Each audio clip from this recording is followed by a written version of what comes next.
Today, we'll be looking at how there are billions of super-Earths that are bigger and more habitable than you think. If you're new to this channel, welcome. This is Mr. Singularity, where we explore the scientific and technological breakthroughs shaping the future as we know it.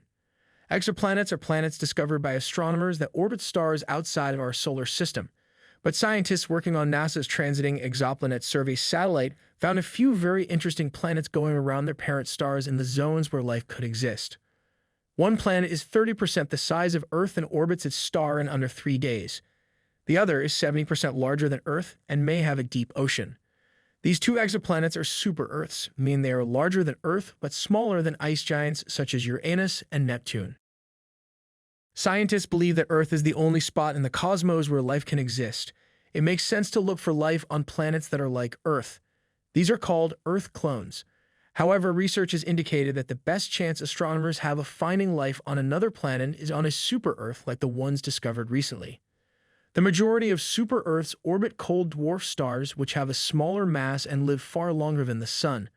For every star like the Sun, there are hundreds of cool dwarf stars, and astronomers have discovered super-Earths orbiting 40% of the cold dwarfs they have studied. Using that figure, scientists believe that the Milky Way alone contains tens of billions of super-Earths in habitable zones where liquid water can exist. Water is regarded as vital for habitability because it is used by all species on Earth. Estimates show that about 1/3 of all exoplanets are super-Earths. This makes them the most common type of exoplanet in the Milky Way. The closest one is only 6 light years away. You may even argue that our solar system is unique in that it lacks a planet with a mass between Earth and Neptune. Super-Earths are also great places to look for life because they are much easier to find and study than planets the size of Earth. Astronomers employ 2 methods to detect exoplanets. One seeks a planet's gravitational effect on its parent star, while the other looks for a temporary dimming of a star's light when it passes in front of it. With a larger planet, both of these detection approaches are easier. Super-Earths are extremely habitable. As German philosopher Gottfried Wilhelm Leibniz once asserted almost 300 years ago, that Earth was the best of all imaginable universes. Although Leibniz's reasoning was intended to answer the question of why evil exists, modern astrobiologists have investigated a similar question by asking what makes a planet habitable for life. Earth, it turns out, is not the best of all possible planets. Because of tectonic activity on Earth and changes in sun brightness, the climate has shifted over time from ocean boiling hot to planet-wide deep freeze cold. For most of Earth's 4.5 billion year history, humans and other larger species have been unable to live there. According to simulations, the long-term habitability of Earth was a matter of chance rather than necessity.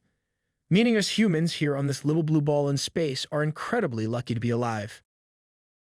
Researchers have compiled a list of characteristics that make a planet ideal for life. Geological activity is more likely to happen on larger planets, which experts think will help life evolve. As a result, the most habitable planet would be nearly twice the mass of Earth and 20 to 30% larger in volume.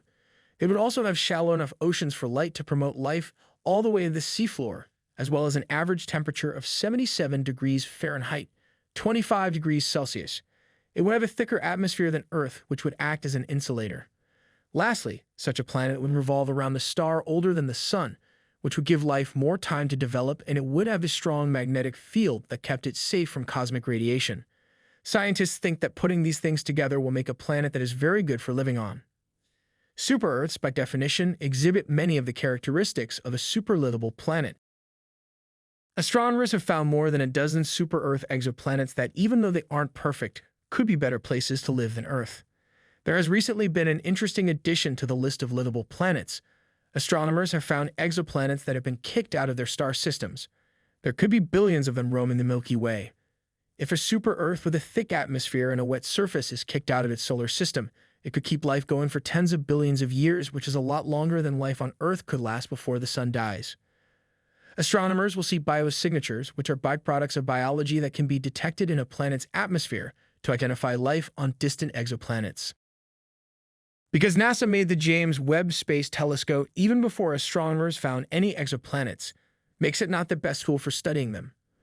But it can do some of this science and plans to go after 2 super-Earths that might be able to support life in its first year of operation.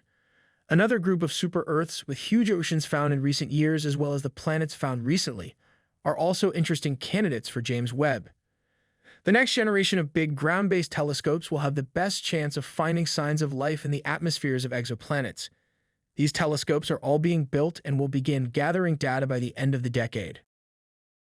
Astronomers know that the building blocks for life exist elsewhere, but livable does not imply inhabited. Until scientists discover proof of life elsewhere, it's plausible that life on Earth was a one-of-a-kind accident. While there are various reasons why a livable world would not contain signs of life, astronomers may be forced to conclude that the universe is a lonely place if they look at these super-habitable super-Earths and find nothing. So, what is your take on this? Please let me know in the comments section below and check out one of these other videos. This has been Mr. Singularity, and I'll see you on the next one.